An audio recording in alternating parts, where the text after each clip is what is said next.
Hello! Hi, did I scare you? Did I scare you? Hello! Gamers. Jump scare. Oh, wake up, jump scare. Yes, I got scared. Let's go. Hello! Hello!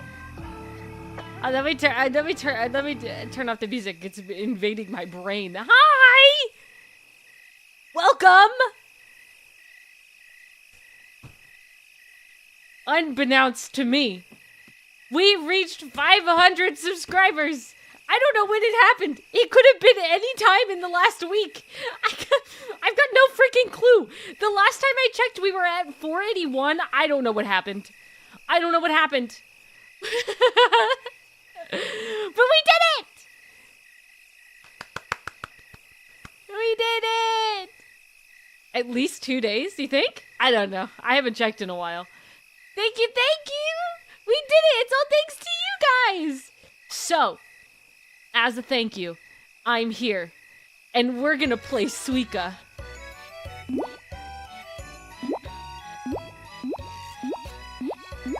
Also,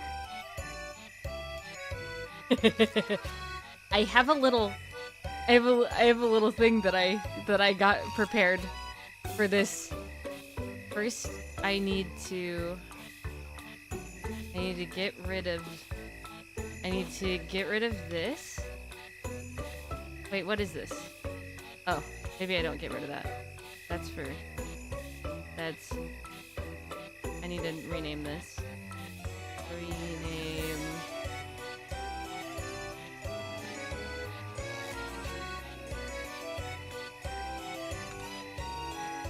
Okay, and then I need to add another image.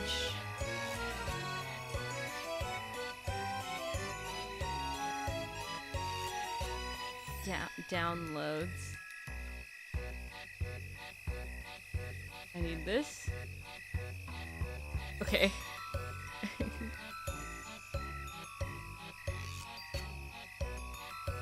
I'm gonna... I'm sorry I couldn't send $500, but here you have 500 SEK, D. What? Sorry, repeat that?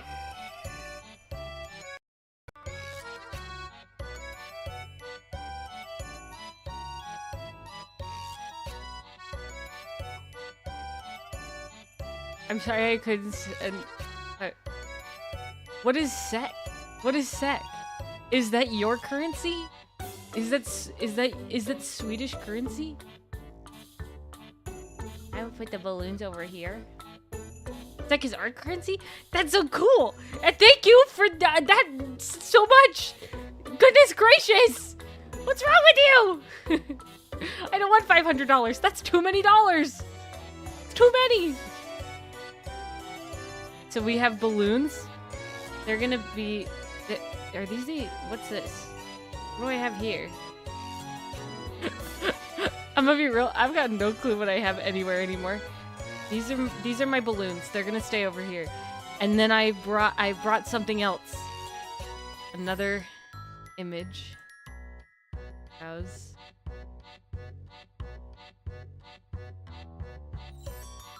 I got a little hat. I'm gonna... I got a little hat to wear. You guys like my hat? Little hat. There's my hat. A party! Now we can officially party. It's a very nice hat, thank you. Oh, 500 special. I get what you mean. If you had sent $500, I think I would have actually just started, like, crying on the spot. Party! Okay. That button. I pressed start game, it didn't start. Okay. Oh, wait. We want to see the score. Oh, we don't care about the daily ranking. We don't care. Yeah, we don't care. We're gonna put the balloons right over the daily ranking. We don't care. Balloons for the party. This is, look at my hat. Don't boo me. Can't wait for the 1,000th special. Don't say that. If I receive any more than like $100 in one singular donation, I think I'll just cry. I've forgotten all of my thoughts here. Oh, I've already goofed.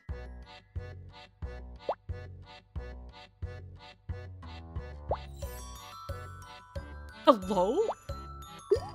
Why'd it move so much?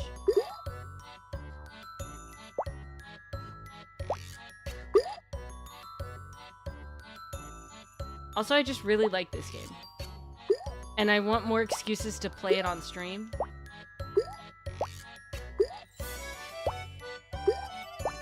That's another reason we're here. It was going to, if I did stream this week, it was going to be Suika. I already had that in my brain. And then we got to 500 subscribers, and I decided, alright, and now it's gotta happen. So here we are. I mean, you only need, I want to play it as an excuse. Real. I am, in fact, in charge. Just in case any of you forgot, I'm in charge.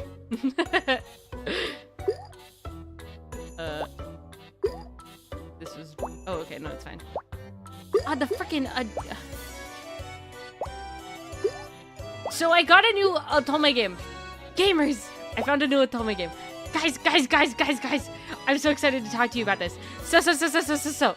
I found a new Otome game. Okay? It's called... Love Brush Chronicles. It already came out in China a year ago. But there's not a Korean dub, and it hurts me every day because I know who would play who in this if it was in Korean. I know it. Out of the Otome game Korean voice actors, I know who it would be. But they're not there. But so I'm playing in Japanese because the only languages are JP and Chinese. And so, there's, I'm gonna give you guys the rundown of this, okay? So, oh, he's angry! Why is he so angry? So, hello, Tempest! Welcome! I'm talking about an Otome game. Okay, so Love Brush Chronicles.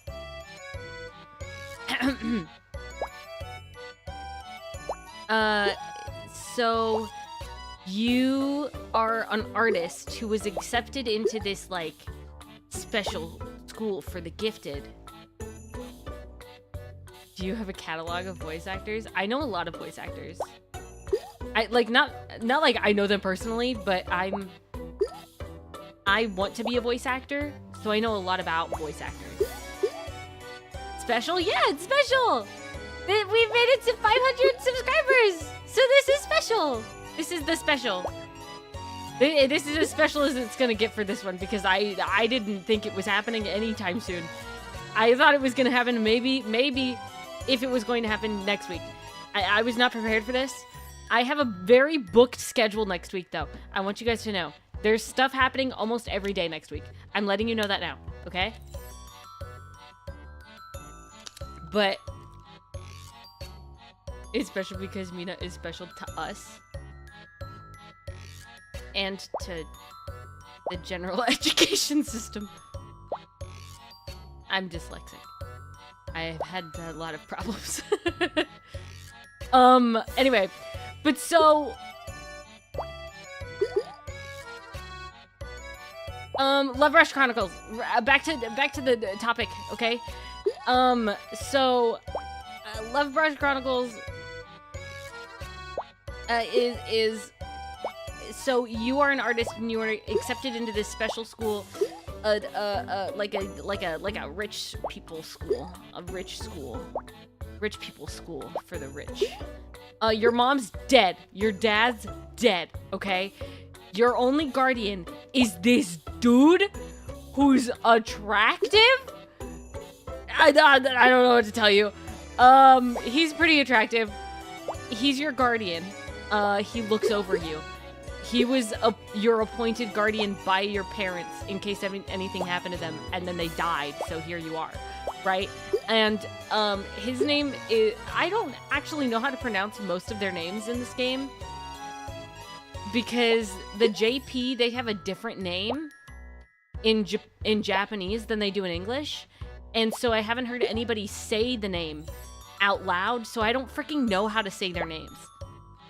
Which was similar to how things were with Marius and Artem in Tears of Themis, because the Korean voice actors, the Korean voices in Tears of Themis, in Korean, their names are... Luke is... Oh, I know this. Kang-hyuk is Luke Pierce, Kang-hyuk, and then Yunoa is Vin, Pekuno is Artem, and then what is Marius's Korean name? No, not Kang-hyuk. What is Marius's Korean name? They have it. I'm looking it up. He's the last one I apparently care about. I think Pekuno is cute. I think that's why I remembered it. I thought it was much cuter than Artem. Marius Tears of Themis name Korean.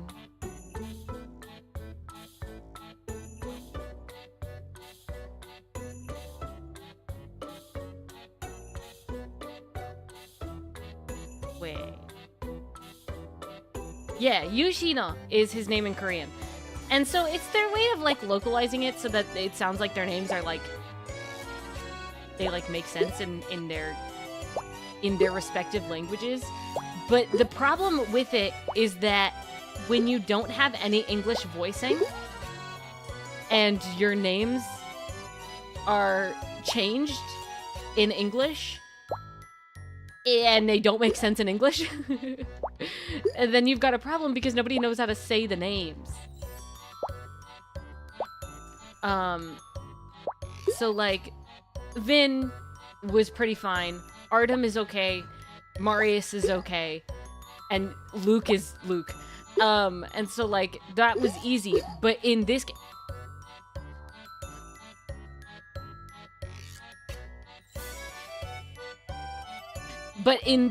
in Love Brush Chronicles, all of their names are slightly different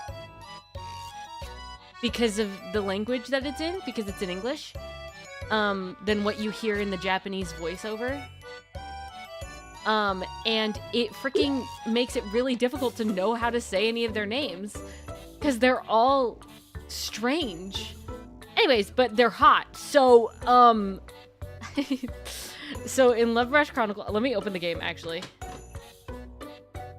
Oh, they're so hot. So you join this, you join this school for the cool people that are smart and cool and also really talented. You got in on an art scholarship. Your guardian is attractive, but I don't know his name. But he has very long white hair. And so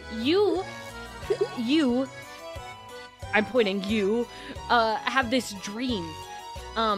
Had this dream of like this world where you like basically you like woke up into this world, and there's a king who is like kind of like kidnapped you, and he's like, ah, you're gonna be my wife. Oh, yippee, right? And then there's this knight, I think he's the Silver Knight is what they called him, who looks a lot like your guardian, your legal guardian. And he comes in and saves you, and he's the antithesis of the of the king, right? And so you started writing a manga based off of your dreams. Because what else are you gonna do, right? Not make a manga? Like, that'd be stupid. Capitalize. What? So you make a manga, and it got picked up by, like, a publishing company, and so now you're, like, really making this manga. And, as you are on there, you have to take a boat to get to the school. It's so much. So as you're on the boat to get to the school, that was a wrong play. You run into a dude who's, let me talk about this. The ages between the love interests are crazy.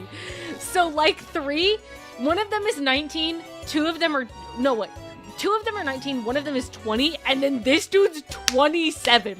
Like, where did he come from? And why is he going to a school? What's happening? Like, technically it's a college, but like still, like, what? Where'd he come from? Anyway, so so you are like surprised to find this man. And he, like, saves you from, like, falling off of the boat real. Parentheses, real, not clickbait. And you realize he looks so much like the king character in your manga that you had a dream about. And you're like, hold on. What? And, you don't say anything. But then he's like, oh, I was just reading. And you're like, oh, what were you reading? And he goes, oh, just this shoujo manga. And it's your freaking manga. He's reading your manga. And you're like, I'm just gonna act like I've got no clue what this thing is. And so he's like, isn't it cool? Like, look at it. And then also, it's like really cool. And then also this main dude, he looks like me. So he gives you your own manga to read and tell him, so you can tell him what you think of the manga. You wrote it. Yeah, and so he's like, you could just give it back to me later. So now you've acquired your own manga. And this dude looks aggressively like this character that you drew without ever meeting him. And so, then... Is that restart? I can't see the... the balloons are in the way. And so then you are like, this is weird. Anyway, I'm gonna go to school. Like a person, like a normal person who has school. So you go to school and, your guardian he works at the school. There's like a whole other plot line of like the fact that you've had this like artist that you've been looking up to for years. I forgot his name, but there was an artist that you were looking up to for years that goes by an alias. And you had heard rumors that he teaches at your school that you're going to. And so, then the headmaster of the school, like, at one point comes up to you and he's like, oh yeah, oh, I've been like really excited to have you come here because I want to know what it's like being so close to, like, I want to see. Oh, help. Okay. Whoa, hello. Everything's shuddering. It's okay. Is it okay? What's happening? Hello? Anyway, he's like, I want to see what art will come from you since you are,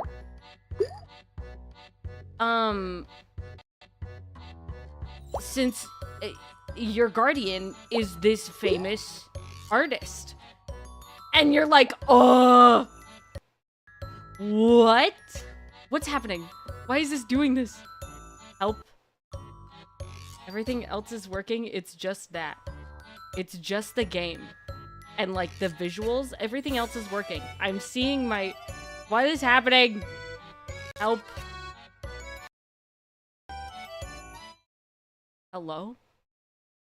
I'm gonna switch back. We'll see what happens.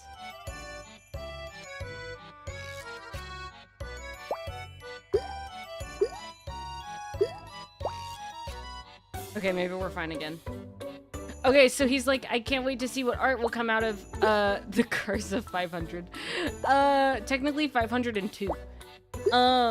But he's like, I want to see what art comes from you since your guardian is this famous artist. And you're like, excuse me, huh? And he was like, yeah, and he like works here, you know? And you're like, excuse me, what? And he was like, he never told you? Crazy. Yeah, he's that artist. And you're like, please don't tell him that you told me. Please, I'm begging you. I'll have to talk to him personally. So then you come up to him and you're like, yo, guardian. What the freaking, huh? Why didn't you ever tell me that you were this artist that I've idolized for like forever? And he was like, well, I wanted you to like learn how to make art for yourself or whatever. And I was like, whatever. And then he just freaking disappears and we never see him again. I have not seen a thing from that man. That was the last conversation you had with him. Anyways, but so you meet the, like, 3 other guys. One dude you met in Antarctica because he was going to take pictures of the stars of, like, the lights, whatever those are called. He went to get some milk, just like Dad. But, he went to, like, go take pictures, and you were out on a trip with said guardian. And, I think his name is supposed to be pronounced Alcade? But it's a name. It's a name. But, so, you met him, and you were out on a trip in the Arctic with the guardian, and then you hear a man begging for help, and you're like, hold on, what? And so you go and you save this dude, and he was going to freeze to death in the Arctic if you didn't find him. So then you found him and you saved him and whatever. And so then you go to the school, you're on campus, and you're just like chilling, and you see this dude walk up to you while you're trying to buy stuff for school. And you're like, hello? And he's like, hi, it's me. And you're like, who? And he's like, you saved my life. And you're like, oh, he's really cute. He's really sweet. He's the sweetest one. He's Toma Luke Core, you know? He's very sweet, very kind. He is, in fact, baby girl.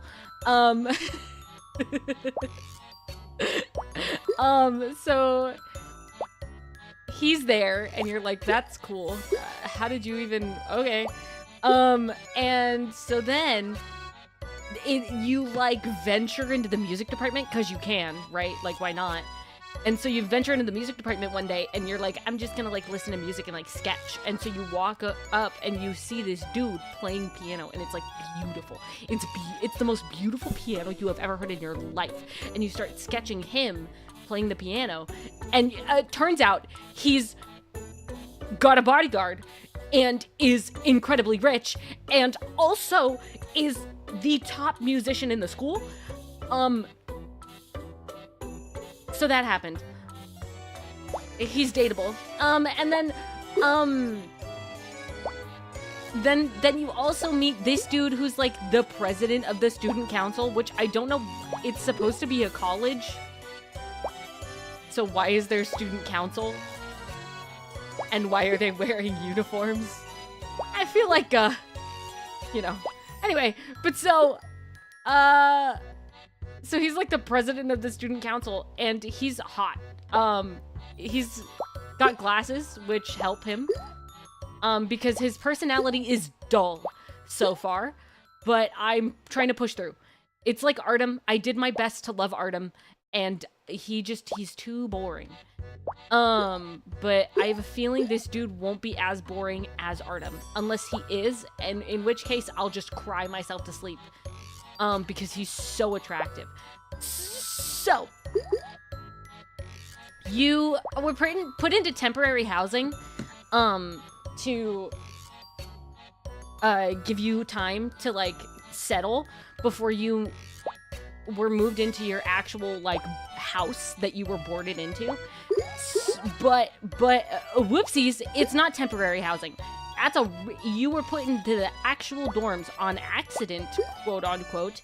And this girl, like, has been, like, peeking out her door, waiting to see who her new neighbor was gonna be. And so when you get there, she knocks on the door and she's like, hi, oh my gosh, I'm so excited to be my new neighbor. And you're like, oh, hello. And she's like, hi, nice to meet you. And so you guys, you're instant friends, besties even. And so she's super cute and super sweet. And I'm basically spoiling the prelude of the entire game. This is like the first hour of gameplay because the prelude goes on forever. But so you meet her and she's like so sweet. And she's like, oh yeah, I'm a dancer, by the way. I'm a dancer. In just an hour? It's like maybe an hour or two. This is all just the prelude? Yes, it is. Dude, this game is crazy. There's so much happening. I can't. It's crazy. So you meet her and you guys become besties and she's like, oh, I'm a dancer, by the way. I'm going to be performing in the like talent show thing that the school is gonna put on. And you're like, oh my gosh, bestie, I've gotta watch you perform. And she's like, oh no, like you don't have to, but like, yeah, it'd be really nice if you did, but you really don't have to. And she's like, oh, I'm gonna watch you. So then you go to watch her and it's already kind of weird. There's already something a little strange about what's happening because it's taking you more than 20 minutes to walk us through a thin overview of the prelude. Yeah. There's a lot happening in this game. It's very interesting. I'm getting close to like stuff actually happening, and in game, I'm getting close to like big stuff happening, and I'm really excited. Anyway, but so you like walk up to the stage beforehand, or like the theater beforehand, and people are like setting up for it, but like something's off. They're like, yeah, we don't usually have this showcase until like closer to the end of the year. I don't know why we're doing it this early. And you're like, huh. Well, fun showcase. Tee-hee. My friend's gonna perform. Yippee! You sneak into the theater at one point. You just straight up sneak in. You're not allowed, nobody's allowed into the theater before the show, but you sneak in with your friend to check things out. I don't know why you did that, but you did. And you get freaking caught, like, immediately. And it's the freaking, it's the principal. And he's like, what are you doing? And then as you're, like, trying to figure out what to say, the dude that's 27, his name is Lars, by the way. I don't freaking understand these names. But he somehow was also there at the same time as you and covers for you and your friend, and keeps you from getting in trouble. And so, Pog Lars. Also, he looks similar to a specific VTuber. A certain company VTuber. Very similar to him. Very. But that's all I'll say. But like Pog Lars, W Riz, I don't know. He's got Riz. He's got crazy Riz. For no good reason. He's got so much Riz. Anyway, but he like bails you out along with your friend, and then you guys freaking dip. And he's also a scaredy cat. He's like, I can't walk around at night, it's scary. So we need to go. He's very cute. I need to get to know him though. One day. One day I will get through his story and get to know him better. But so then it's the day of the performance, the day of the night of the performance, right? And you are like, oh my gosh, I gotta go see this performance. I can't be late. I gotta go. I cheer for my friend. So you go backstage, and she looks so pretty over there, right? And she looks beautiful, man.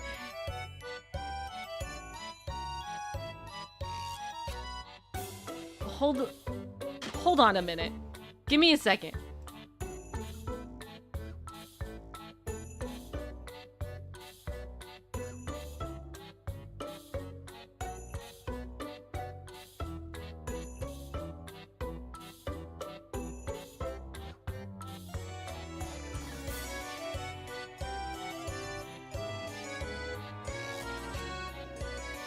Hold on. Something happened. Hold on.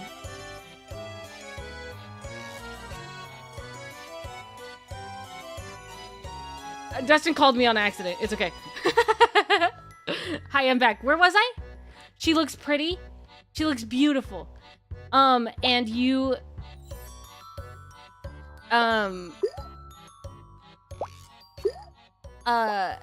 And so you're like, I'm gonna go out to the stage and and cheer you on, because she's the first performance. Her performance got moved up. She was originally going to be later on in the show. Freaking Ayan, I think is the name of the dude who's the piano player. He's got the closest name to his Japanese name. It's in English, it's spelled A-Y-N. Disgusting. And in Japanese, the direct translation is A-I-Y-I-N, which is also disgusting. But I think he's got the most similar name out of all of them. Anyway, but so he's like, I can switch with you if you want. And she's like, no, I've got to do this. And so he just wants to get out of there. He doesn't care about, he doesn't care about wanting to like be nice because she's nervous. He just wants to leave, which is so real of him. Honestly, pop off. And so she goes on stage, and you're like in the front row, and she starts dancing.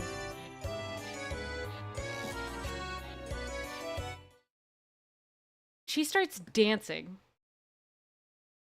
And this light starts emanating from the floor. And as it forms, it becomes a summoning circle on the floor. And then butterflies erupt from under her. And like everybody's panicking, but she's still dancing like nothing's wrong. And then she, like, lands on the floor on her, like sitting on her legs. And you, like, run up to the stage and, like, hold on to her to see if she's okay. But she's not responding. And you're trying to, like, move her out of the circle. And she's not moving. Was this before or after? None of that happened. But she's not moving. And then out of nowhere, this blinding light just consumes you.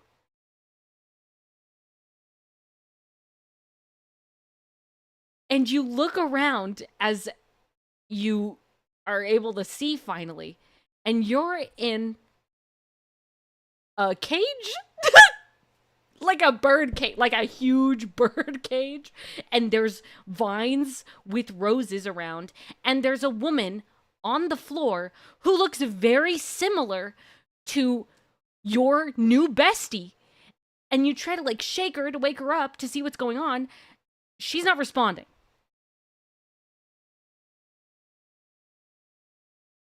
And then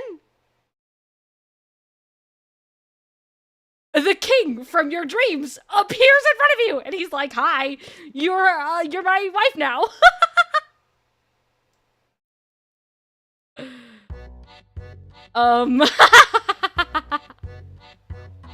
He's like, "Hi, you're my wife," and you're like, excuse me?" And he's like, "Yeah, you're my wife." Smiley face. And you're like, "I'm sorry. Hold on. What's happening? What happened?" The prelude, right? Yeah, this is the prelude. I think this is officially the first chapter now. I think that's where I am in the storytelling. That the prelude ends with you being transported and you see the dude from your dreams, I think. And now we're in the first chapter. Never have soda before bed. I wish I was pulling your leg. This game is so long. Oh my gosh. Oh my gosh. No, okay, but like, so you're like, excuse me, huh? And he's like, "Hi, yes, you're my wife. Hello, wifey." And you're like, "Hi, I guess." And you're like, mentally, you're like, what is happening? This has got to be a dream. But as things happen, you realize this can't be a dream, because every dream you've had has been much more, a lot less detailed. There weren't as many people around that are like actual people, like that seem like actual people. In your dreams, it's only been you, the king, and the Silver Knight. That's all it's ever been. So you're very confused. You're like, this has to be a dream, but it feels very detailed in a way that my dreams have never been. And then there's this guy who's referred to as the Archmage, who looks very similar to the president of the student council, except he has really long hair, and instead of glasses, it's one monocle. And you're like, hello? And he's mean. He's not nice. The president of the student council, he was so nice. But this dude was mean. Hi, Shooky! This dude with the long hair and the monocle, he's hot, but he's mean, okay? But he looks very similar, and he sounds very similar. And you're like, hold on, I've literally never met this character in my dreams ever before, ever. And so he basically wants to keep you in the cage. He wants to keep you in that cage, okay? You are stuck, and that's because of him. He wants to keep you in the cage. But the king, he's like, come on. I mean, like, she's my wife. Like, let's give her a room, you know? Like, come on. Like, let her sleep in a bed. You know what I mean? And the Archmage is like, I don't think this is a good idea. And and the king's like, come on. I mean, like, what's gonna happen? Like, freaking, just let her like chill. And you're just like, one of the options, like dialogue wise, is like basically saying that sleeping in a cage is fine, but I think that's later on in the story, but it's still funny. So freaking some of the dialogue options are insane in this game. But so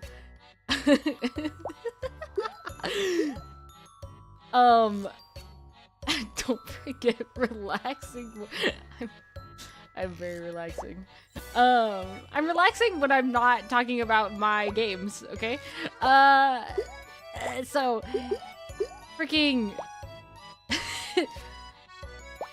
so what happens is then you're like, you know, brought into this room, and you have a mage watching over you. And you're like, oh, wait, no, hold on, wait a minute, one moment. Wait a moment. Give me a second. Who are you? It's the freaking Alcade dude. The dude that you saved from the Antarctic? It's him. He's in this world too, and he's a mage. So now we have the king, who is Lars in the real world, who reads shoujo manga and your manga. He's a fan of you, but you won't tell him that.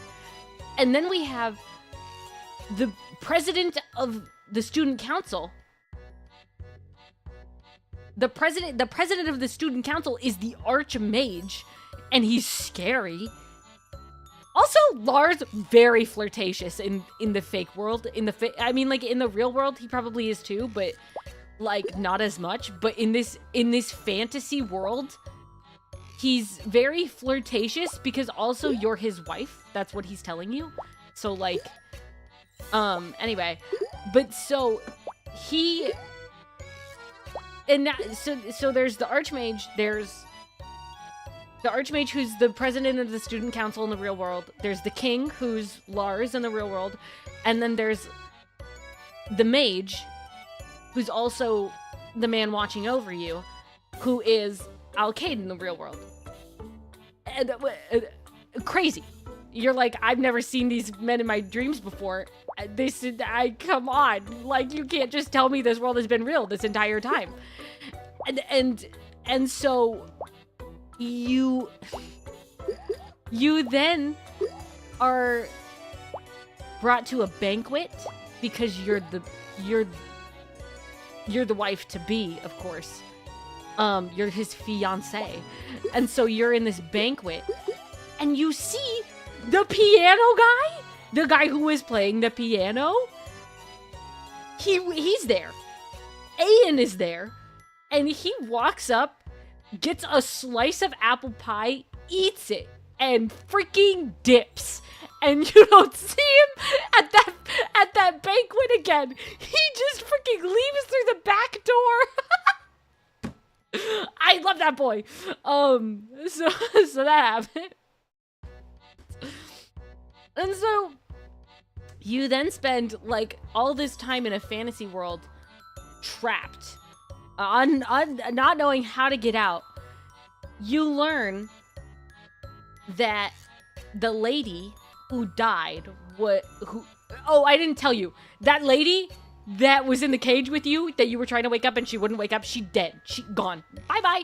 Okay, so the lady who died, she was like a huge, like a really important priestess to the kingdom. And she sacrificed herself.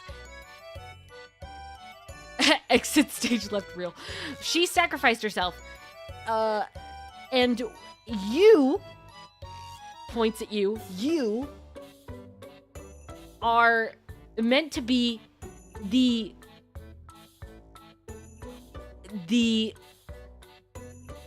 new sacrifice to save this world from the glacial butterflies, which are butterflies that if they touch you, you turn into ice. And they've been freezing the land. Yeah, I had to... Sorry, I forgot about that bit of lore. You found they're glacial butterflies, they touch you, and then you're ice, and then they've been freezing the entire world, okay? So they've been freezing this world that these people are from, and so they needed you to be the sacrifice to get rid of all the glacial butterflies. And by get rid of all the glacial butterflies, I mean they need you to be the sacrifice so then they can transport everybody to a new world and then be in a world without magic and glacial butterflies. But you're gonna die. Basically, they said, R.I.P. Lamau. And what the king was doing, telling you that you were going to be his wife, he was trying to give you, like, your last like good 2 weeks. Like he was trying to like let you have some fun before you die.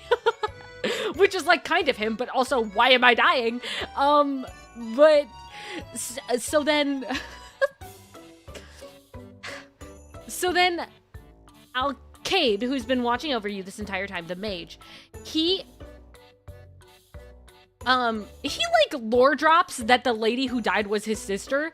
Rip. But he takes you because they're looking for you. You you have magic in this world, and they don't like that. The Archmage did not like that. He said, I don't think so. So then he put you back in the cage, but then Alcade snuck in and took you out of the cage and healed your wounds. He said, no more hurty, and then he took you out of the cage. And then he was like, I've got to hide you.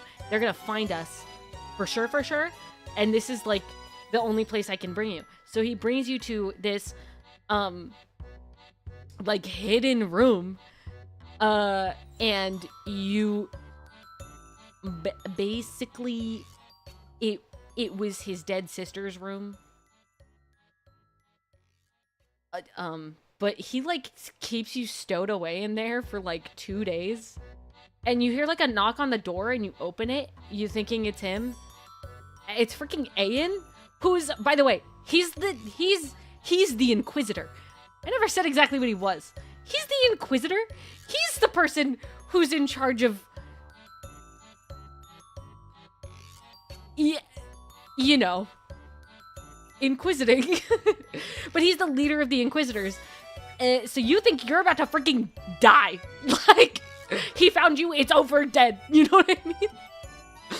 But he's just like, nah, you're fine. And he freaking leaves. He just leaves. He's like, don't open the door when you don't know who's on the other side.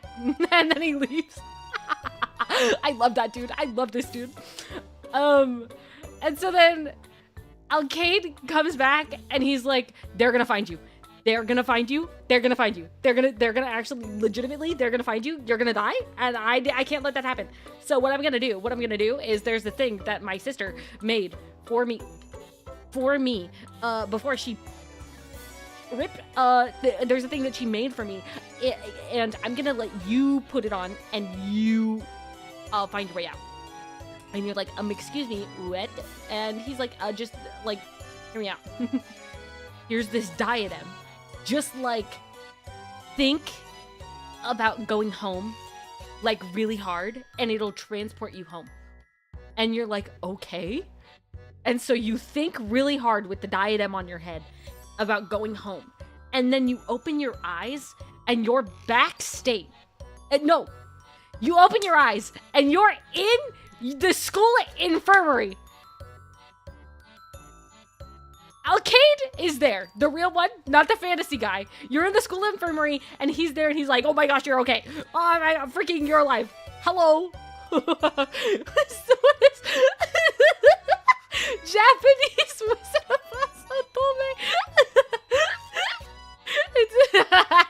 it's really funny. Anyway, when you wake up and you're in the school infirmary and Alcade's there and he's like, you freaking passed out. You like straight up freaking, you were gone. Like, we found you behind the stage in this like regal dress with a diadem on your head, with like a tiara on your head, and you were passed out. And it was supposed to be a televised event, the showcase. So when he asked the principal, yo, what is she doing back here? He was like, oh, she was supposed to be a background person for a thing. That's all. Strange of you to say that, sir. Anyway, so...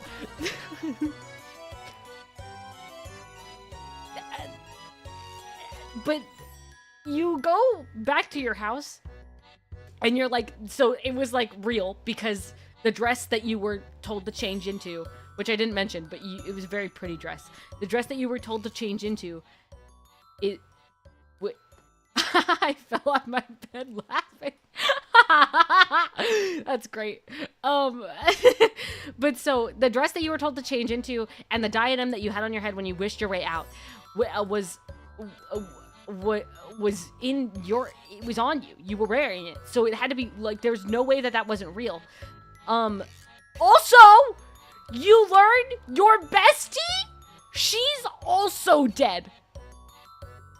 So the girl that looked like your bestie, which was Fantasy Alcade's sister, dead. Your actual bestie, dead. What the frickin'? They killed her off that quick. She was so sweet. She was so cute. She was so kind. I was like, this is my new best friend. I love her with all of my heart. If anything happens to her, I will find a way. And they kill her off. Anyway, but so they kill her off, and then you're like distraught. Your best friend's dead. Your new best friend's dead. Your new best friend's dead. The fantasy world that you were dreaming of, that you made a manga out of, is real. And you look at your manga and you try to write stuff, and it disappears into the page. The ink disappears into the page when you start trying to write new stuff in your manga. And you look back and things have changed.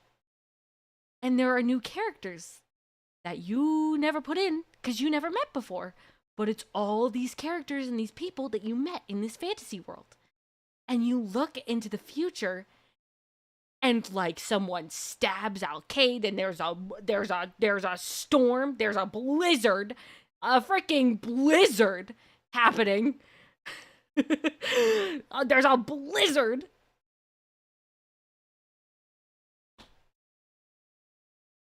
And basically, the manga's writing itself. And everyone's gonna freaking die if you don't go back and find a way to save it. And so then you find a way to go back.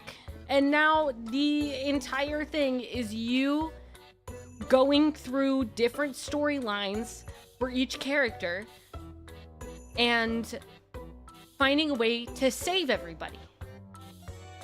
That's the game. Also, they're hot.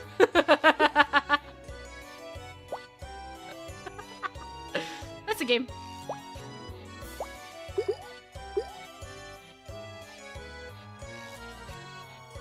That's what game I've been playing. I've also been playing another game, but I've actually not been paying attention at all to the story, so I don't know anything. So the wizard is the bad guy calling it now? Who's the wizard? You mean the archmage? I don't think so.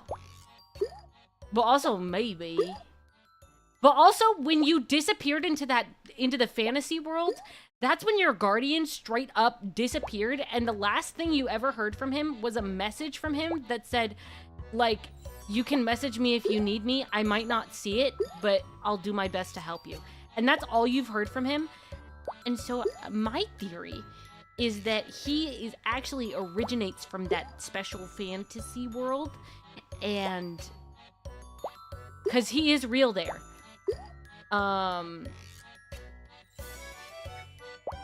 There is a version of him in that world. I think he originates from that world, and he went back when stuff started going awry. And so now you have to save everybody. But I haven't gotten that far into the story. All I know is that Ayan is probably my favorite right now. He's real hot. Literally every Otome game, the world is ending, everybody is going to die, only you can fix it. And they're hot. No, in Tears of Themis, the world isn't ending. There's just people using drugs to kill other people. And you solve it with the boys, and they're hot. That's Tears of Themis. And then Obey Me. Obey Me is Lamau, you got special picked. Lamau, now you live where the demons are. Lamau. I don't know what he was. The demons all live here. Lamau, also you have special powers. Yippee! Only you can control the demons. And they're hot. That's what Obey Me is. What's another Otome game? I'll be real, I don't play a lot of Otome games. The ones I do play, I play. You know what I mean?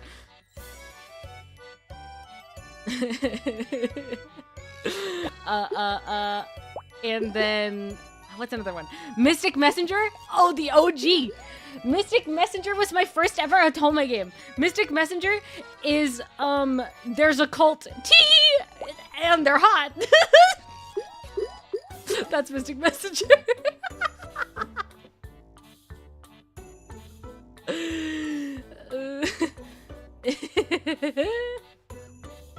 In Obey Me, they're... Obey Me is different than Tears of Themis. Because Tears of Themis, you're dating. You're actually, like, straight up dating the guys.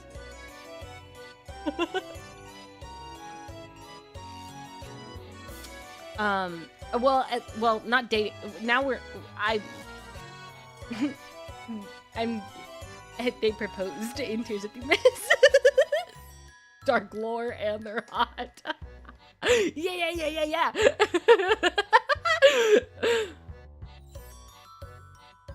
But like in Tears of Themis, I'm their fiance, and I don't know about Love Brush Chronicles yet.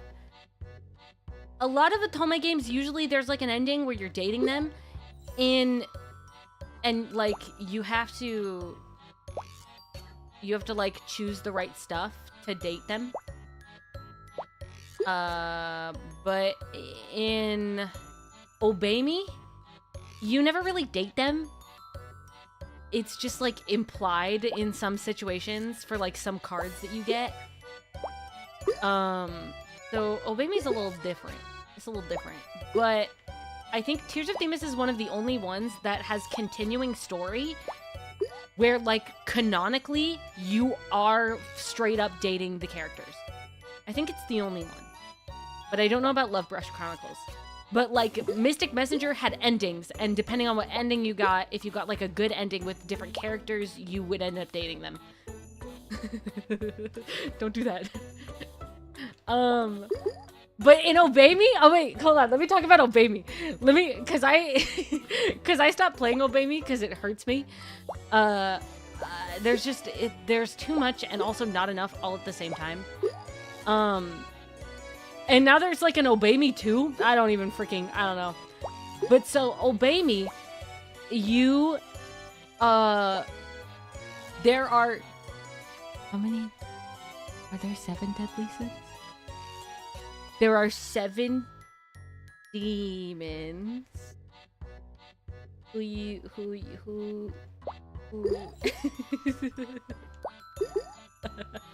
there are 7 demons, and you are supposed to board with them, which is like weird because you're a girl, like canonically. So it's weird. Anyway,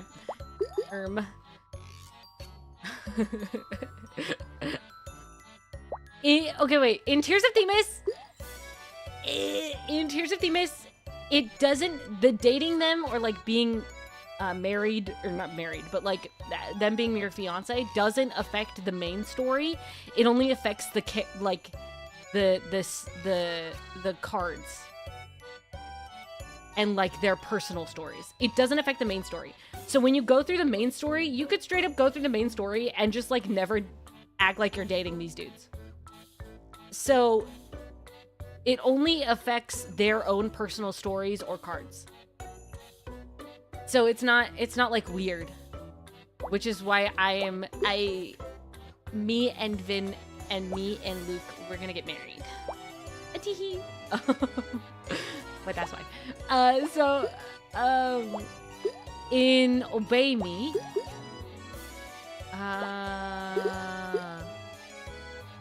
Obey Me is strictly in Japanese, first of all. And you were specially chosen to become a transfer student in Devildom is what they call it, which is the craziest thing I've ever heard. But so, okay, bag feels safe now. Okay. Yeah. Yeah, get your Bibles. Just like hold them.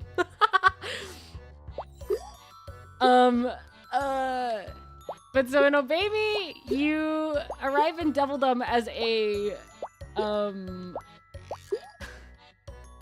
student. Student is, yeah. You're an exchange student for the academy at Devildom, which is still honestly a strange name. but I don't remember what the academy's called. I don't know if it had a name, but you are an exchange student there, and what happened was they took 2 humans and 2 angels because what they wanted to do was fix the relationship between angels, demons, and humans so that they could all coexist. So this is the first step. They took 2 angels and two humans, and they brought them to the school.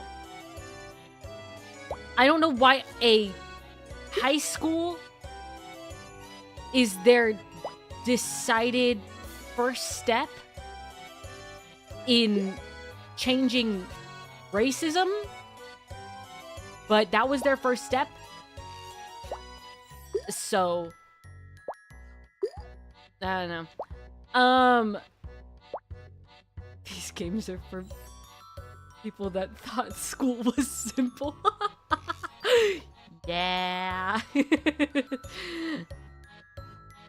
But so trying to think.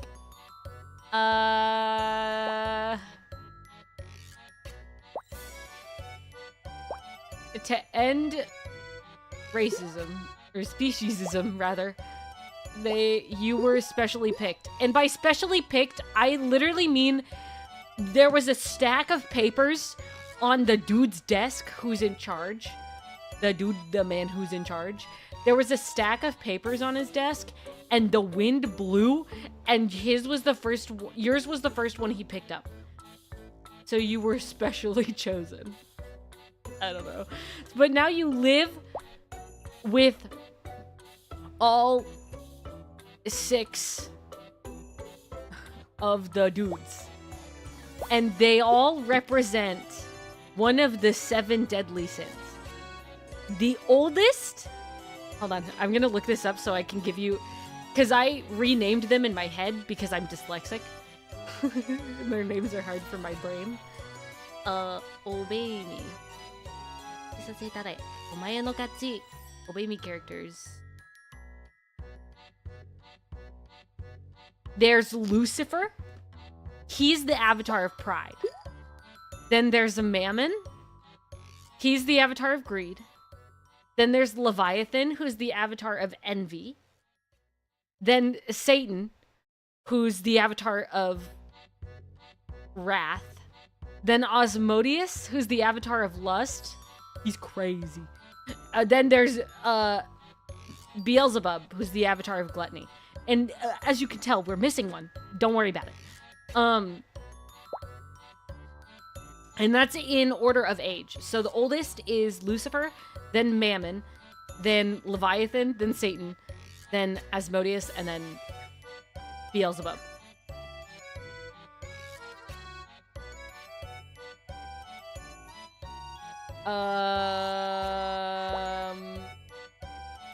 So I renamed them. And their new names, when I got down to it, was I renamed Lucifer just straight up Devil because I couldn't think of anything funnier.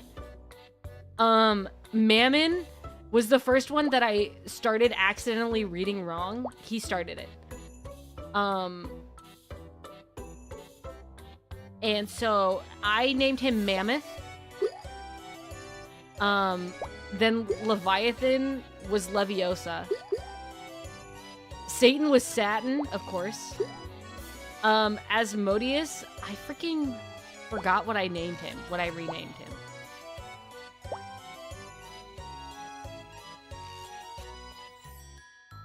Oh, Osmanthus. He's been renamed Osmanthus. And then Beelzebub is Beetlejuice. I don't know. Anyway, but so, you form bonds with all of them, and those bonds, like, are basically, you're like, Atihi, I own you, smiley face. Basically, that's what it is. I don't know, I don't know what to tell you. That's basically what it is. It's straight up, you call their name and they appear. They're just like, what do you need? And then you're like, do this thing, and they have to. Like, straight up. So that happens. And then you learn that there's while they're all brothers, quote unquote, the only ones that are actual brothers are Beelzebub and his twin brother, who we've never heard of. And it turns out his name is Belfgor, and he's the avatar of Sloth. And he straight up hates humans. Like, real.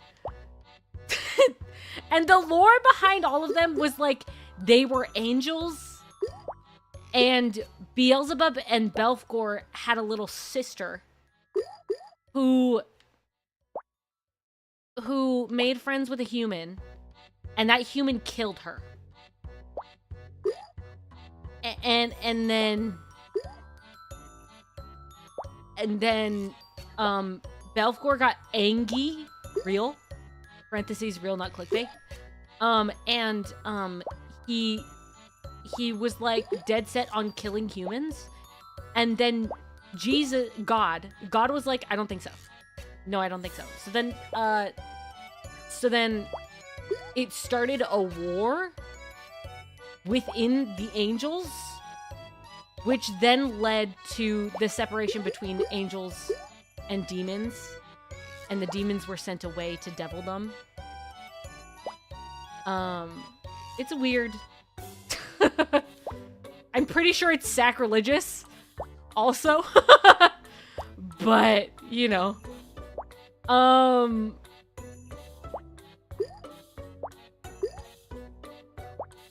Basically, they locked up Belfgor up in a tower because they knew you were gonna stay there, and they didn't want him to kill you. But then you make friends with him through the bars, and then you set him free, and then he tries to kill you. But now you can, like, kind of date him. I don't know. I didn't really get that far in the story. I gave up real quick. It just keeps going forever. And I'm like, when is it gonna end? When am I gonna get an ending? Like, there's no ending for this. It just keeps going. I gave up. But Belfgor was my favorite. I renamed him Belfcore. Belfcore, so he's his own aesthetic. I feel like he deserved that. Also, he cow? Question mark? I don't know. They have like their own like animal prints, and his was cow. He cow? Question mark. Do they look like humans? No, they look like humans. They just have horns. But they also have like demon forms, which are like slightly more. Should I say that word? No, I shouldn't. Slightly more, less clothing, more abs. Those are their demon forms. We're not gonna talk about the word I almost said, okay?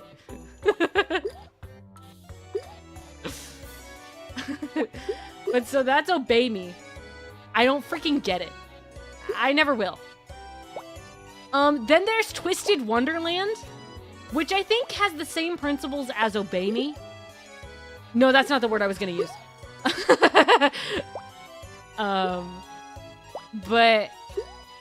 I think it has the same gameplay principles as Obey Me, which is like, you never really get an ending, it just keeps going.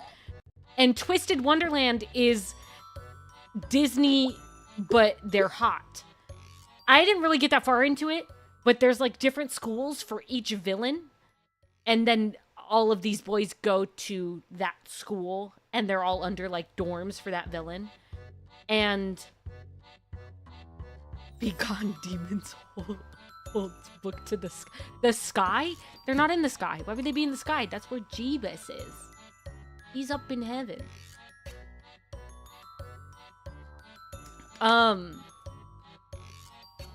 But so,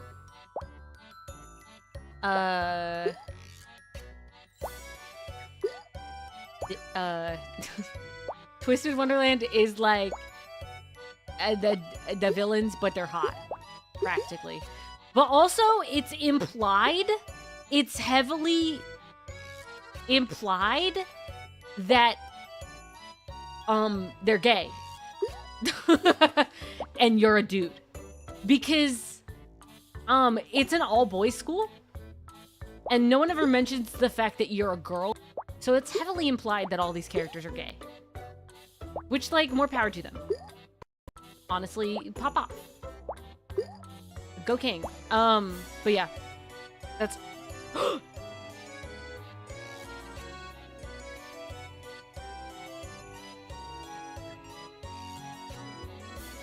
Hello? Hello, are we back? Hello? Hello? Are we back? Are we back? It's green now. It was red. Are we back? What was the last thing you heard? Hello? We're back. Hello. What was the last thing you heard? Wait, we're losing it again. Are we? Are we fine? Are we still okay? Gay part? Yeah, they're gay. The internet says it's red, but the connection says it's still green, so we'll continue, but I'll keep an eye on it. Basically, they're gay. Basically, it's an all-boys school, and nobody ever mentions the fact that you're a girl, and, like, says, that's weird, how'd you get in here? They just all agree that you're fine, so they're probably gay, is basically what the consensus is when it comes to that game. I didn't get that far into it. None of the boys really appealed to me. Then there's... Oh, right, Mystic Messenger. There's a cult, but they're hot. Right, okay, so Mystic Messenger, you download this app. This is wrong.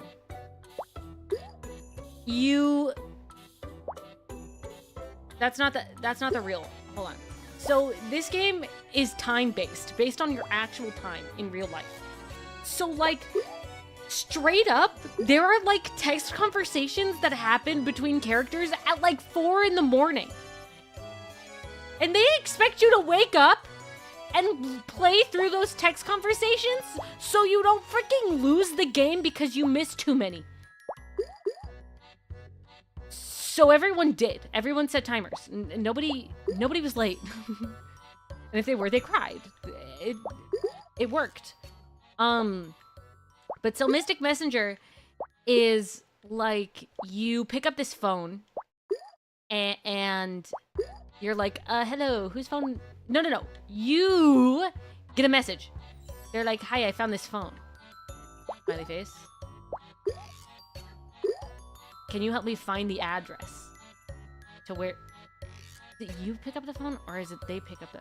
Bywater, do you pick up the phone, or did they find the phone? And let me look at the teaser theme is Mystic Messenger. Let me look up Mystic Messenger. Mystic Messenger, like, overview. Mystic Messenger.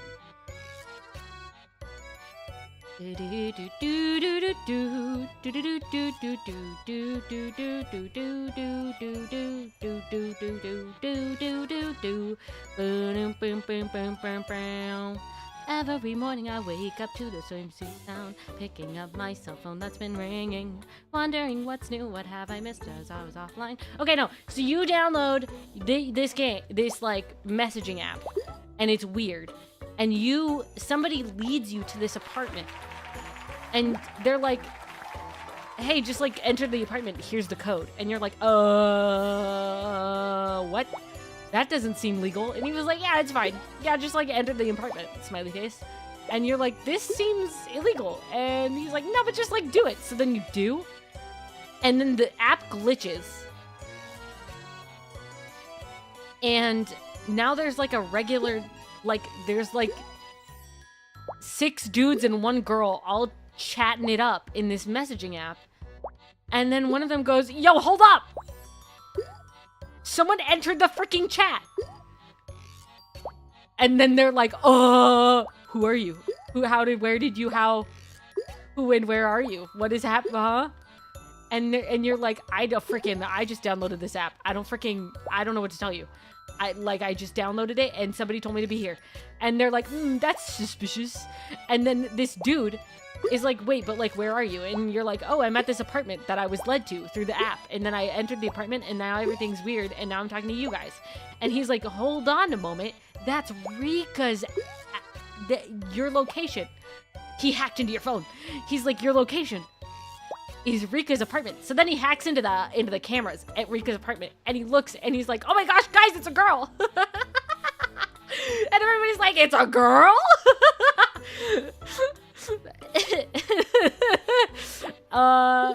And so basically there's like a whole bunch of different subplots and there's different like storylines to go through. And like every character has their own storyline and there's like the basic ones, which are Yusung and Zen. Those are the two basic storylines. Yusung, Zen, and Jaehee, which is the only girl other than you and Rika in the game. Everybody asks who you are, but not how you are. That's so real. But so the Jaehee route is setting her up with Zen, which sucks for the gays. Because they really want to date Jaehee. It's really bad. But so Jaehee is an assistant to Jumin Han. It's a Korean game also. So there's Yusung, I think Kim Yusung, who's a college student who is Rika's cousin via adoption. His family adopted Rika. So they're cousins. So there's Yusung, a college student. Then there's Zen, a actor and model. Then there's Jaehee, who is a personal assistant to Jumin, who is also a big fan of Zen. Then there's Jumin, who is the CEO of a company that his dad recently gave to him. And then there's 707, who's a hacker. And then there's V, who is mysterious. And then there's Rika, who founded the RFA, which is the Rika Fundraising Association, where they would put on parties and raise money for different foundations. Turns out Rika's a cult leader. V is like being incredibly manipulated by her. She faked her death. Yusung, for the good first half of his route, just keeps saying, "Oh my gosh, you're just like Rika. Oh my gosh, you're just like her. Oh my gosh, that's so wow, they're just like Rika." And you're like, "No, I'm not." And he's like, "Oh, but like no, but you definitely are just like Rika." And you're like, "Dude, I want to date you. Why do you keep saying I'm like your cousin, who's dead?" And so that's the whole thing. And then Zen is just like a depressed boy who like. I don't really know. I didn't care about Zen. He was too full of himself for me to care about him. He's got a really ugly rat tail and I want to cut it off every time. And then Jaehee just like got issues. I don't know. She a girly. And then Jumin like puts you in a cage?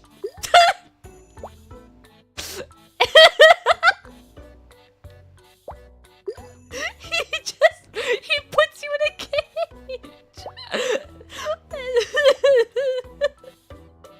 He's also like strangely attached to his cat. No, but that was like it's an actual like cage for a cat. Like there's a image of you looking out the cage and his cat's on the other side, but you're in the cage. I don't remember if this is actually what happened or if it's just like people making jokes about it, because I remember little to nothing about Jumin's entire route, which is insane. Like, I feel like I wasn't even alive when I played through Jumin's route. The only route I never played through was Jaehee, because you couldn't date her. So the fact that I remember nothing about Jumin's route either says that I was horribly traumatized by it, or I wasn't paying attention. But so he puts you in a cage, and he's like strangely in love with his cat, who it turns out Rika gave him his cat. Also, V is his best friend since childhood, and V and Rika were dating before Rika faked her death and then created a cult and then manipulated V like terribly. And then also 707 has a twin brother, but we're not there yet. But so Rika gave him the cat, gave Jumin the cat, and Jumin like had a crush on Rika and like couldn't say anything because V and Rika were dating. But like she straight up let him on for like way too long, and then gave him a cat and then freaking died. And then and so then he like treats you like an object and puts you in a cage. And then there's a bad ending, which a lot of people don't think of as a bad ending for him, where basically you and him do the do, but also, but like like you don't, like in the game you don't, but it's like implied, and your hands are tied behind your back. It's anyway, but so that one's weird, and a lot of people really like that one. Anyway, but so then there's 707, who has a twin brother who he thinks is dead, but it turns out the dude who hacked into the device, into your app when you first downloaded it and led you to Rika's apartment is actually his twin brother. And is working for Rika, and Rika's been manipulating him the entire time, and like made him a big part of her cult, and he's going through it.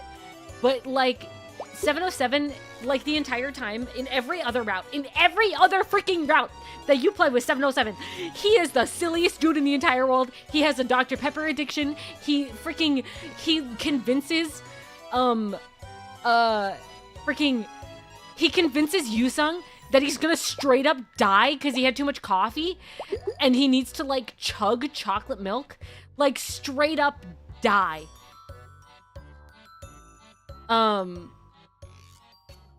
Like convinces him, and then he's like so silly the entire game, and then you go on his route and he just decides he hates you? Like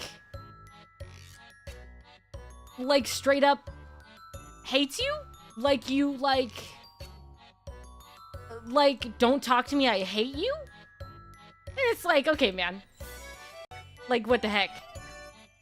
Like, we've been all silly goofy this entire time, and now he hates you.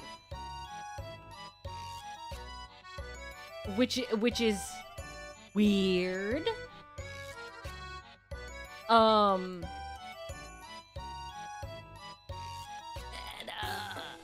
And then it turns out that he's actually a spy, and he just lived such a dangerous life that he didn't want you to get caught up in it because he loves you.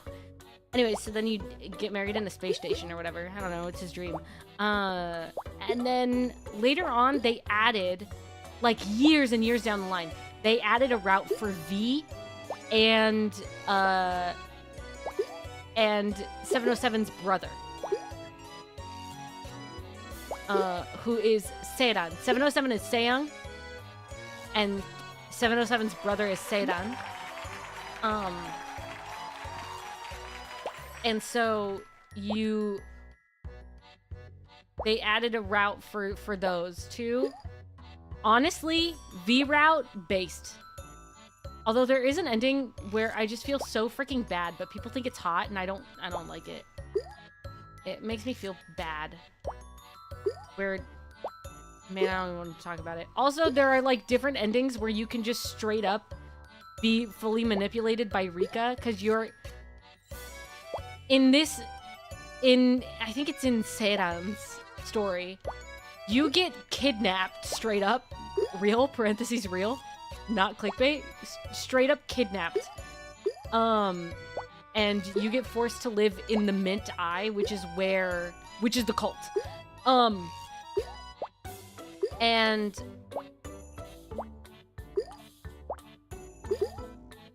like, there's an ending where you just like end up with Rika. Like, you just date her instead. Which is crazy. Insane, actually.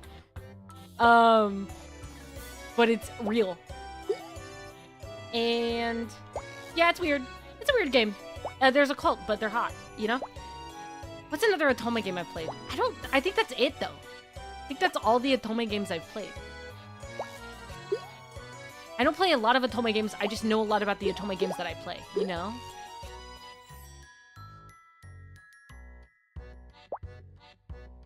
I mean, there's like, there's one called Wannabe Challenge, but I didn't play it enough because there's like a weird skill thing going on in that game, and you get stuck really bad. There's also, I don't remember what it's called. Oh, my foot's asleep so bad. That's gonna be so bad when it wakes up. I'm gonna freaking cry. But yeah, I think those are all the Otome games I got in my brain. Wannabe Challenge. There's like one that was like super popular, and then they made like a second one to it, but I never even played the first one. So when I got the second one, I was like, I don't care enough. But I think that's all my Otome games.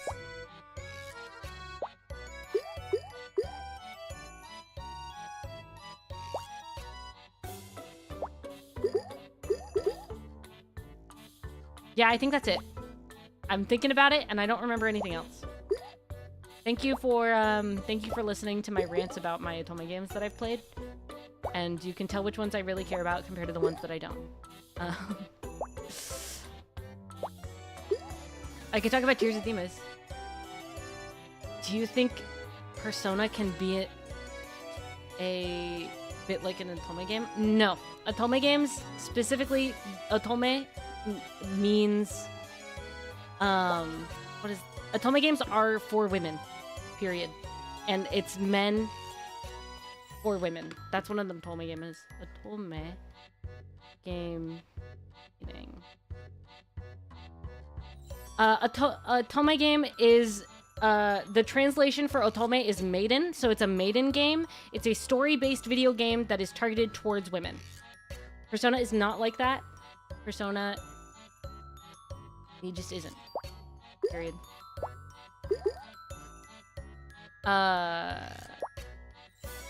First of all, it's way more than an Otome game. Second of all, you're a dude and you date the girls. Now, if you were a girl in Persona 5, if Persona 5 Royal Joker was a woman, and you got to date either like a catchy Yusuke and like Ryuji, like maybe I would classify it as Otome game adjacent, but it wouldn't be an Otome game because it is so much not an Otome game. There is so much more to that game that I wouldn't say it was. But that Akechi route would be crazy. Oh, I need to play Persona. I miss it. Guys, let's play Persona next week, yeah? Let's go back to that. Persona.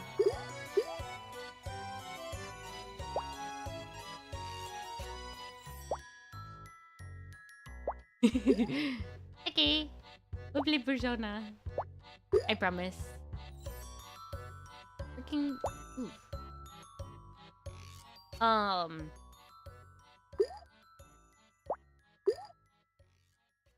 What's another game? I don't feel like there's many games that only I have played at that point. I think I'm like a Tome game girly, and then that's it. Like, that's like the only games that I like know that much lore on. Even like Genshin, I don't read, you know? You only played Royal? Yes. I have. I want to finish Royal, and then I want to play Golden, 4 Golden. Really, really bad. But also, I want to play Strikers when we finish Royal. I do own Strikers. And I've never finished it. So I want to play that. I want to play Strikers with you guys when we finish Royal. And then we can move on to the next ones. Or the earlier ones. And then we can eventually play P3 Reloaded. But I don't know what the differences will be between Reloaded and P3 Base. Or like P3 Portable, you know? So I'm a little concerned about that one. Like, I don't know what the differences will be. So I'll have to look into that a little bit before we play Reloaded. Because if it's like a totally different story, then I'll play Portable first. And then we'll go into Reloaded. Also, I saw a picture of Yuri Lowenthal recently. I forget how old Yuri Lowenthal is. Because he's like everywhere. But he's like in his 50s, I think. Which is crazy. Because he literally voiced Spider-Man. Like, straight up is Spider-Man. But, like, I saw a picture of him, and he was like, he's going great. I'm like, oh my gosh. Like, I'm getting scared. Like, not Yuri. He's getting older. I love that man.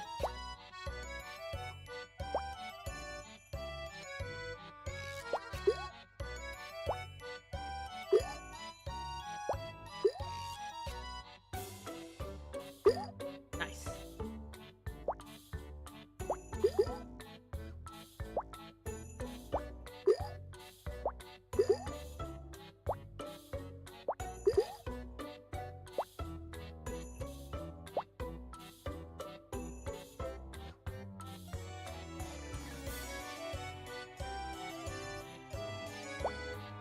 Now that I'm not talking, now I'm like really thinking about this game while I'm playing it. And I'm getting real quiet. I'm really thinking.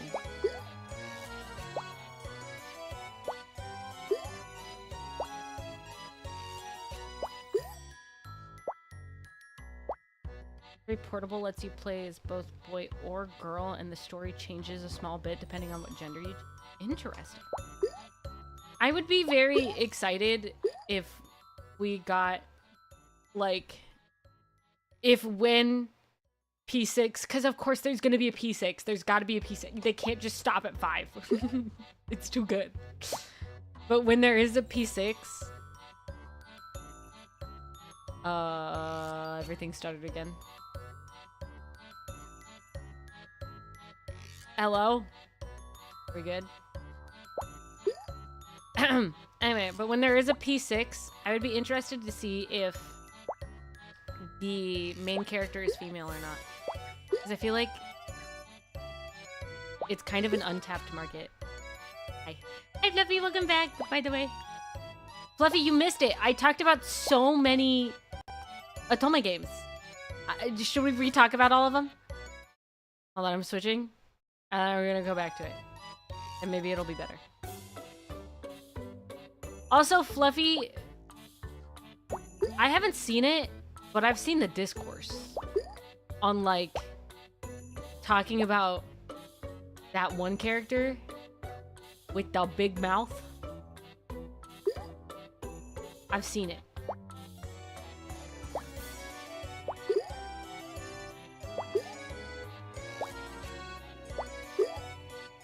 Oh, Lord. Yeah, I've seen it. It's a little scary. It makes me not want to watch it. I specifically avoid discourse. My life. No. No, people just really think he's hot. Just like really hot. And then other people are like, why do you think he's that hot? And they're like, bro, he's hot.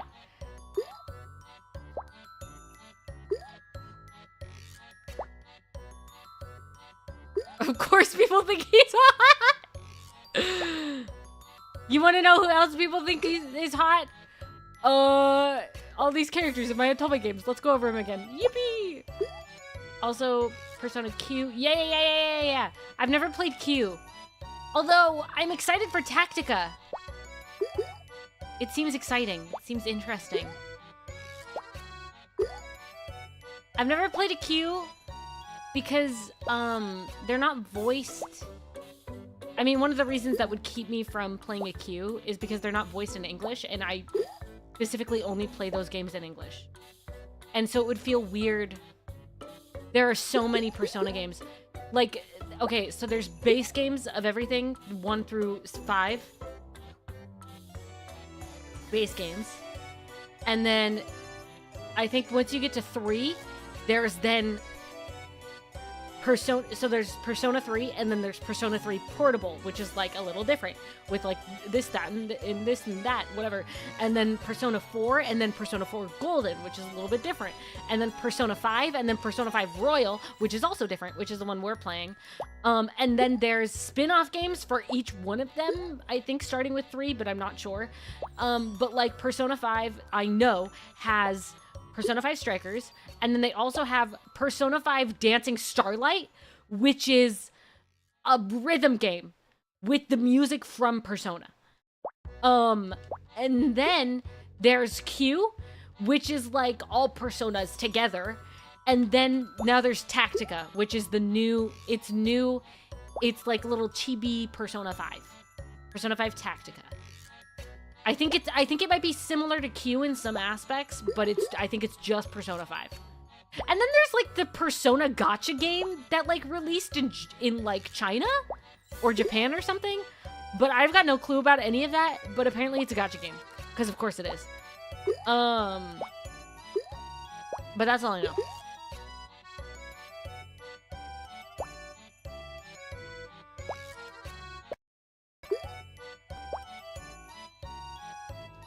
There's a lot of Persona. There's too many Persona. There's a lot of Persona stuff. What? Gacha? No, you're talking to a gacha gamer. I pulled for Ride Sleep and lost every time. Okay? I'm a gacha gamer. Literally, Tears of Themis, gacha. Love Brush Chronicles, gacha. Cookie Run Kingdom, gotcha. Genshin Impact, gotcha. Honkai Star Rail, gotcha. Reverse 1999, gotcha. This other game, Paths to Nowhere, that I've playing and I haven't been paying attention to the game at all, gotcha. What's another gotcha game I've played? Freaking, a lot of Otome games nowadays are gotcha, which is smart. Smart business-wise, really smart. I just got over my addiction of them. Time to come back. Yoo-hoo! Time to gamble. Actually, I don't spend money on most gacha games except for Genshin and Tears of Themis. Because, Hoyoverse has a good understanding of pity, and there's a good way to look at your pity. There's a good way to check how far in you are. Especially Tears of Themis. Tears of Themis straight up tells you how many it will be until you get, like, an SSR card or whatever. Like, Tears of Themis is really good at that. Genshin and Honkai Star Rail are a little bit harder, but I don't spend money on anything other than Genshin and Honkai. Or Genshin and Tears of Themis, because pity systems are not universal. Oh, Project Sekai, gotcha. My tippy-tap game, my little rhythm tippy-tap game, that's gotcha. But I don't spend money on that because it has literally zero pity system. Unless it's like sometimes on a special banner, they'll have like, if you pull 100 times, you get this, but pulling 100 times takes so much that I just don't. The Pity and Tears of Themis and Honkai are the best. Yes. Thanks to them actually showing. Yes. Tears of Themis, I think, has my favorite pity system, but also it costs more. Also what? Oh.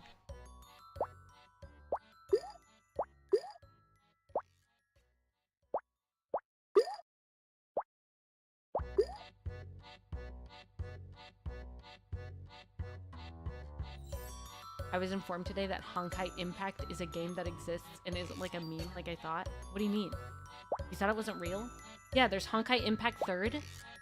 And there's gonna be Honkai Impact 4th, I think. And then there's Honkai Star Rail. But Honkai Impact came before Genshin.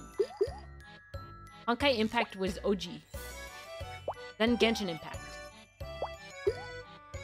And then everybody was like, oh my gosh, it looks like Zelda. This Zelda ripoff. And then they made Tears of Themis. And then I went, this is it! Gamers, this is it! This is my game! That's what I did. I think this is the most I have ever talked online ever. Welcome. Also, speaking of talking online, in the Discord, I pinged everybody to make sure you knew, but I'm gonna talk about it right now. The original goal for the Anime Impulse goal was for me to make a vlog, but it's not good. I'm not good at vlogging, I realized. And it's not to the quality standard that I would want it to be for you guys after all you did for me to be able to go to Anime Impulse. So maybe later down the line, I'll post a video of all of the stuff that I had, and it'd be like a rough edit of the Anime Impulse vlog, and that will be like a members only thing. But I left the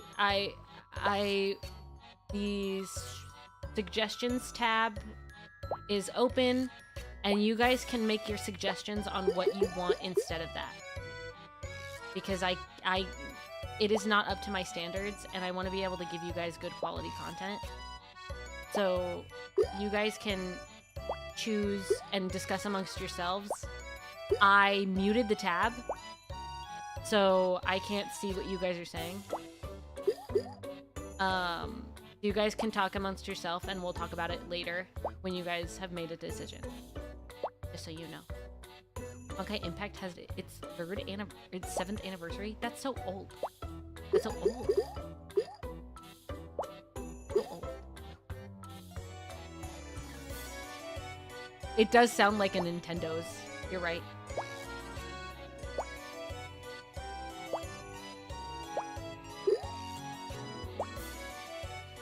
It's the OG, yeah.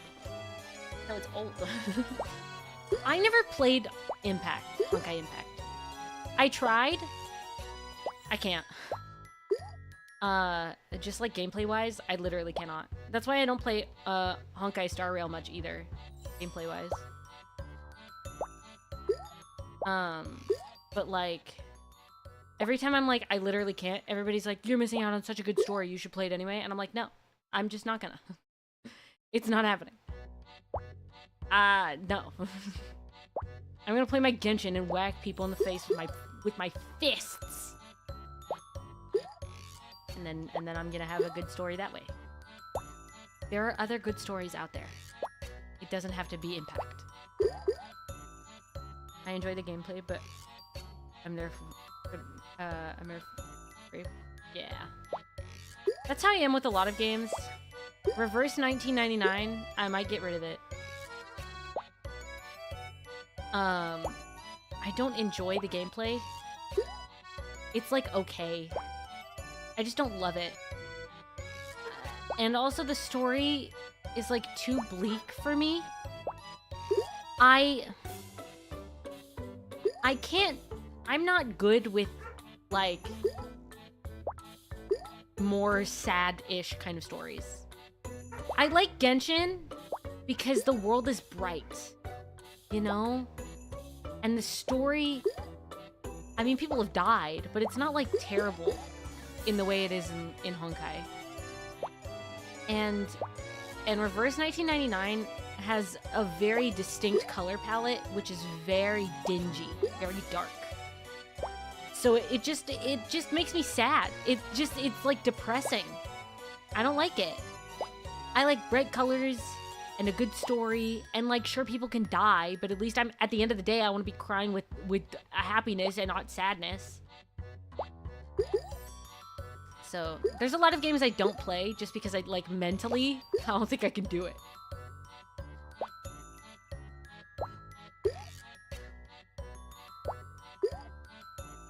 Like when Honkai Star Rail decided to just straight up kill off a playable,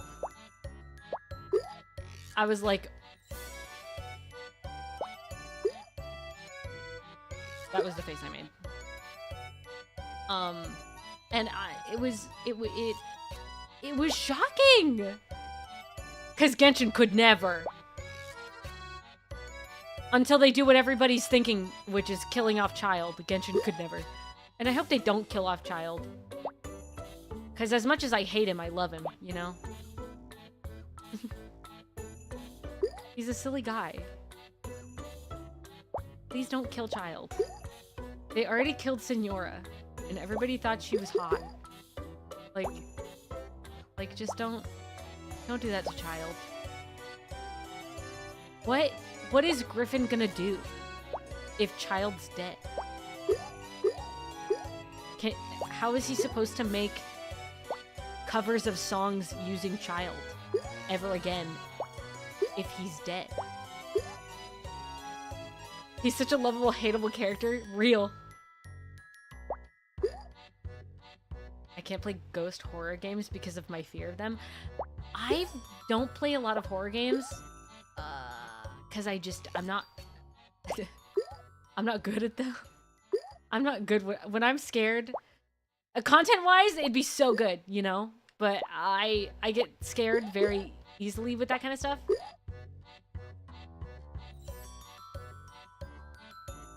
I mean, yeah, he would. But also, I still feel bad.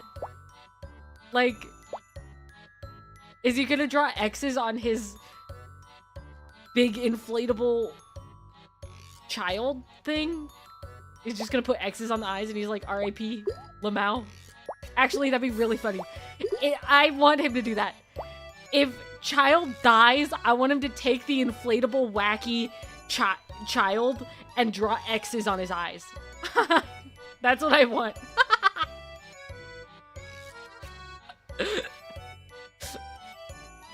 Oh my gosh, that'd be so funny.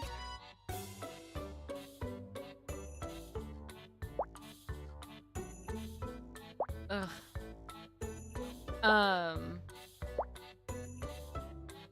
But what was I saying? Bro, I don't remember. Oh, horror games. Yeah, I'm not good at them. They'd be really good for content. I feel like it'd be really funny. And I've played them once. Bald, hi! I played one horror game and it was Five Nights at Freddy's 1. And like, it was pretty funny, but also I was like strangely good at it, and now I'm too scared to go play any other FNAF because they're not as easy to speedrun like that one was. So I'm a little spooked. But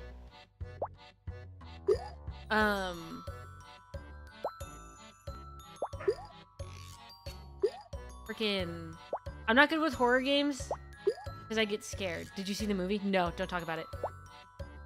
I wanted to see it. My friends went without me.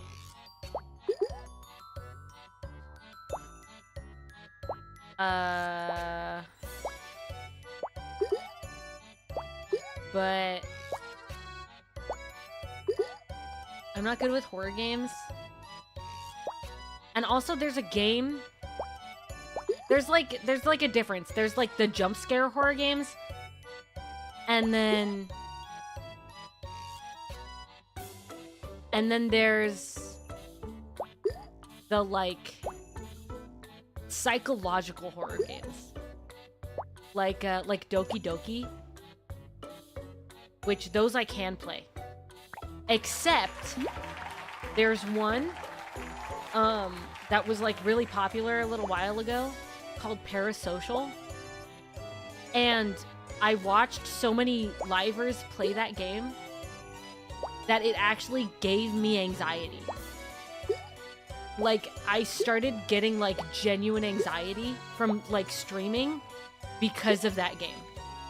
So I decided I can't play it, even though I actually wanted to at first. I was like, oh, this would be, like, cool.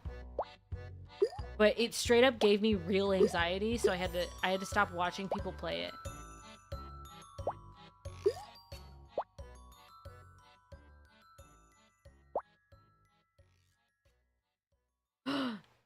Shiny Pokemon hunting? I hope your hunt leads to many a shiny. I don't know much about Pokemon. I watched one stream.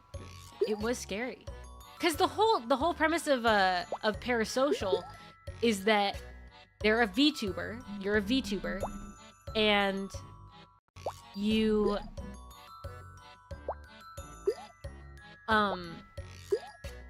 have like a small group of fans, and you start playing this game, and it like glitches, and then you're like, okay, like what game should I play instead? And they're like, oh my gosh, play this game, and it's on like this world's version of itch.io, so it seemed like credible, but it was made specifically for you, and it hacks into your computer and shows your face to everyone, which freaks me out so freaking bad. It's actually, that scares me to high heck. It's actually so bad. So that freaked me out as it is, because also they were using the same program to create the model as I did, so it was just like a double freaky. And then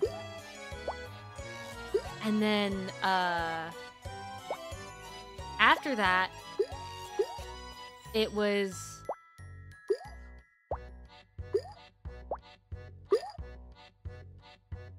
like people started stalking you, and like it was like everywhere you turned was like another person who was like stalking you, like everywhere, and it was freaky. Screen frozen?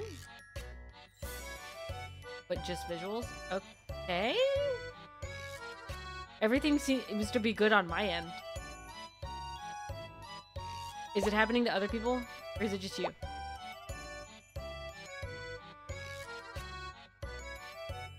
What if I do that? And then I come back? I go back. I go back? I can't go back. Hello? I can't. Hello. It's fine for me. It's just you, gamer. So Parasocial freaked me out too much.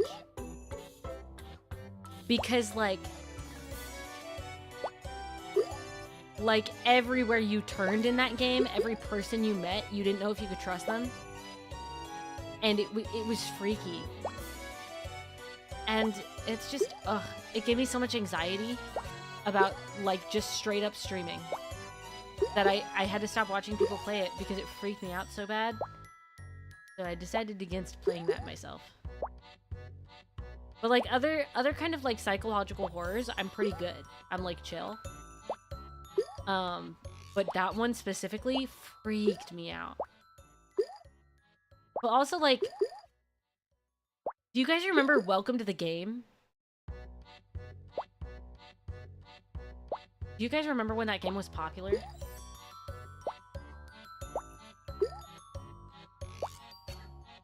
It was like... It's realistic horror? Yeah. But like, Welcome to the Game was... I think it was where you were like on the dark web. And like, the more you looked into stuff on the dark web, the more people would like come after you. And that game is freaky. And that's another one of those games where I'm like, I can't. I couldn't even watch people play it because it freaked me out so bad. And like, literal like streamers and like YouTubers that would play it, like Matt Pat from Game Theory, he would play it on GT Live and he had to stop playing it after like the first 2 streams because it was making him genuinely paranoid and giving him nightmares to the point where he like slept in like a cot in front of the bedroom door with a baseball bat. Like, it freaked him out. So there are just some things that I can't do. That's one of them. Basically, what I'm saying is I want fun, good stories. Good stories that won't make me cry. And I also want games that won't bring me to genuine stress and fear because of them. Some games are just too much. Yeah. That game was weird. I watched a video on it a while back. And, like, I'm not going to talk about it much. But allegedly... You know it's bad when I have to say allegedly. Allegedly... the dude who made it was not cool. Gotta go to work. Bye-bye! Sleep well! Have fun at work tomorrow!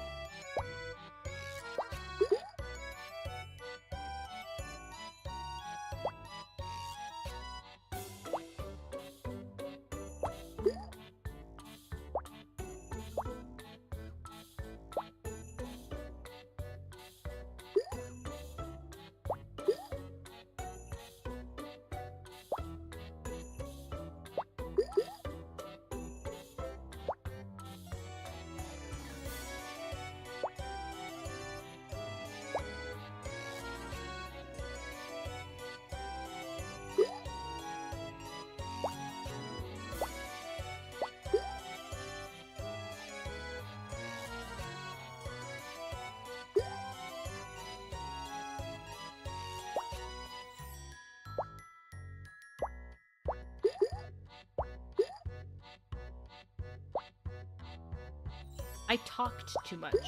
My throat hurts. I don't stream in a week and I talk too much and my throat hurts. To be fair, I've been talking for like 2 hours. So it kind of makes sense. But also, what the heck? How am I supposed to partay?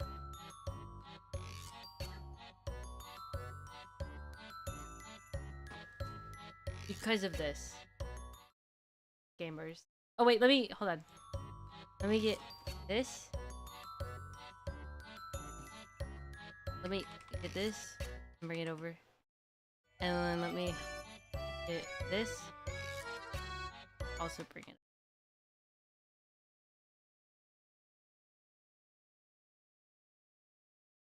I want the blue. And then let me get the hat. Let me get my hat.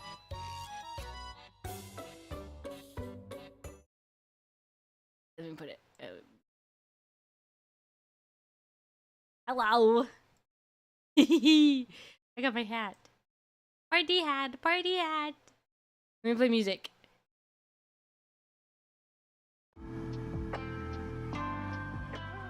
Hi. So before I go, after talking about Otome games, basically, video games in general, for 2 hours. Before I go, I just want to say thank you all so much. From the bottom of my heart, thank you all so much. It's crazy. I would have never thought that I would have gotten anywhere close to this number. Honestly, when I started doing this, I was ready for it to just be another one of those things that I tried, and then I failed, and then I gave up. So for the first time ever, this being something where it's actually working out, I'm so thankful for all of you. The bottom of my heart. And I say it a lot, but honestly, I would not be here without you guys. If it wasn't for you guys being here and hanging out and talking to me in the chat, I would not be here. making stuff for you, playing games, and I'd have been done. I'd have been done after 2 weeks. And so I'm very thankful for all of you from the bottom of my.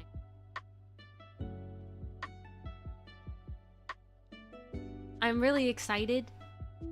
I've got a lot of things planned. I know I mention it a good amount now. There's things in the works. Talking to people, I'm getting things done. I'm very excited for all of it. And I cannot stress enough how excited I am for the future. Even though it will take a good amount of money and a lot of work, I'm very excited. I really want to be able to make content that you guys deserve. After watching me stream for so long and sticking around. New goal? No. I can't do that to you guys. Not again. Just to accumulate money over time. But you guys deserve good content. And I want to bring that to you. I'm going to do my best to be able to do that. And the first part of new content would be making the visuals look better. What we're working on. And then in the future, hopefully bigger and better things. And I hope for this to go on for a bit longer. I hope. But there's always a chance that I won't be here for very long. I'm not gonna die, I just won't be here. And if that happens, I know I said it before, but if that happens, I hope that you all find someone to take that little place that I have. But for now, I'm staying here, and I'm not leaving for a good while, I don't think. I've got a lot of things planned, and if I leave anytime soon, it'll be all for naught. So I'm not doing it. Okay? Don't worry about it. Just yet. But thank you so much. Thank you for being here. Thank you for 502 subscribers. Has it gone up? It was 502. Let me check, just in case. 502.